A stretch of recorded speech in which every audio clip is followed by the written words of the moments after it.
Bộ đồ nấu ăn này thì rất là phong phú nha. Và bộ đồ này có mã là ZD588-1B. Các bạn thấy cái này thì mình sẽ dành cho các bé gái thích nấu ăn. Thì các bạn thấy ở đây rất là đầy đủ đồ này, gồm có bếp này, lò vi sóng này, kệ nước này, nồi niêu. Bây giờ mình sẽ gỡ ở phía trong đây cho các bạn coi nha.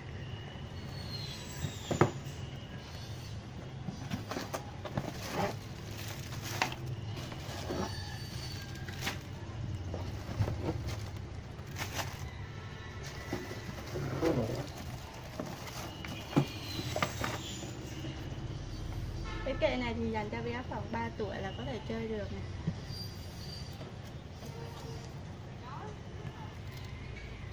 Khi các bạn gỡ hộp ra thì sẽ gồm có 4 bịch nha.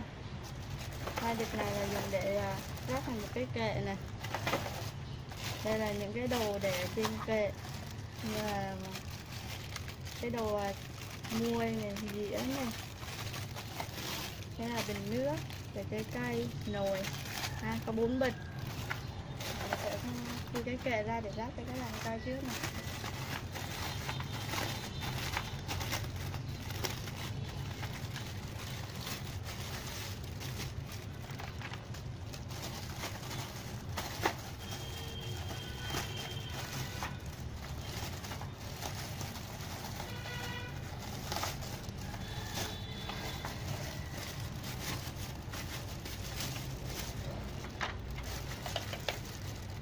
Đây là cái kệ lò vi sóng và kệ ở phía trên.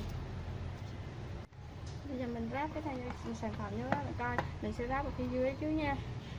Mình sẽ ráp ở dưới chỗ cái lò vi sóng này. Đây là cái là miếng nhựa, 2 miếng nhựa này. Và đây sẽ có 4 lỗ ha.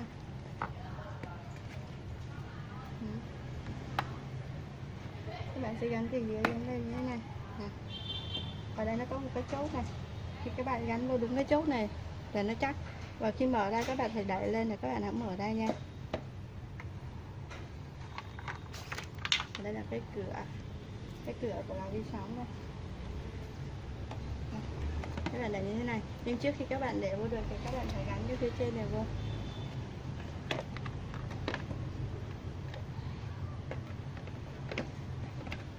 Các bạn cút xuống như thế này cho nó dễ nè.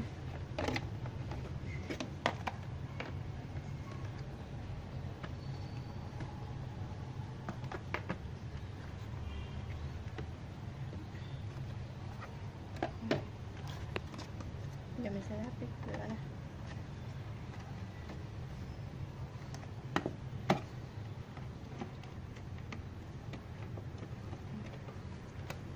Ở trên này có một cái lỗ, ở dưới này một cái này, các bạn gắn vô hai cái thân. Đấy, bây giờ mình đã lắp xong hoàn thành sau cái phần ở phía dưới này. Cái này là cửa của lò vi sóng này.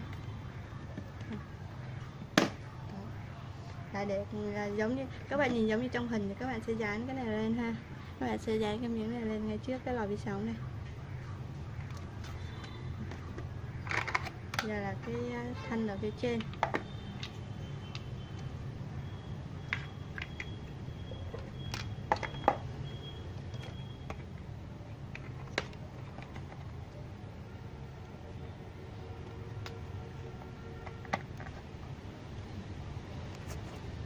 Đây là cái kệ ở dưới này.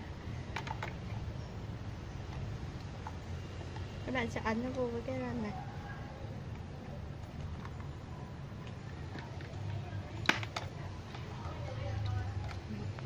Rồi, bây giờ các bạn gắn lên trên này.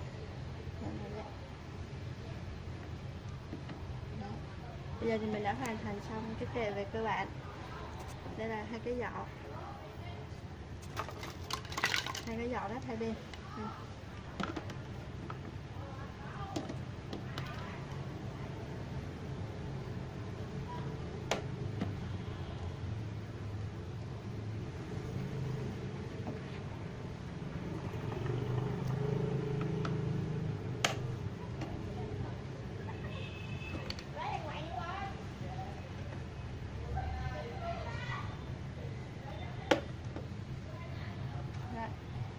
Mình đã hoàn thành xong cái kệ bếp. Bây giờ mình chỉ cần để đồ lên thôi. Như là bình nước này.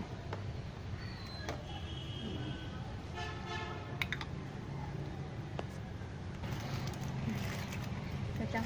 Đây là đồ để bắt trên bếp ga nè. Cái này là cái ống cái vòi rửa tay này. Tay để trái cây. Nè, bắt lên bếp nè.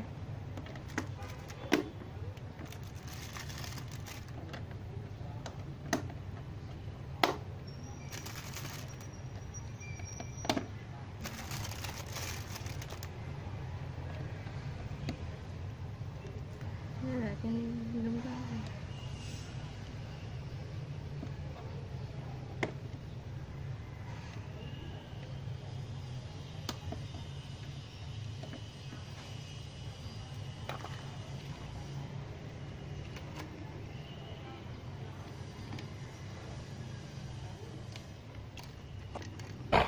Đây là bình nước. Đi.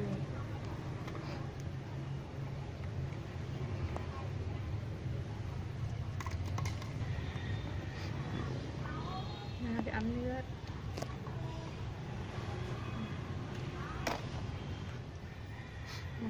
Đây là cái máy nướng bánh mì.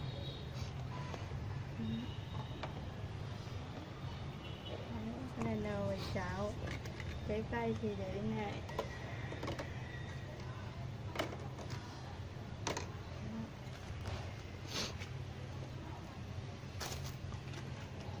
Trái cây cái để lại thì ở đây. Chai nước. Đây là chai tương nhé, này là chai nước.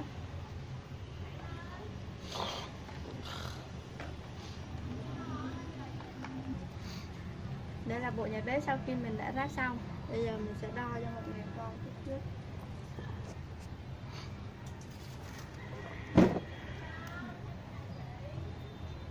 Nếu mà đo từ dưới đất lên tới đỉnh là 56 cm.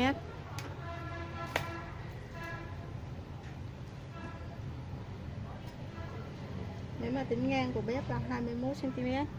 Và nếu mà từ cái rổ bên này qua cái vùng nước là 50 cm.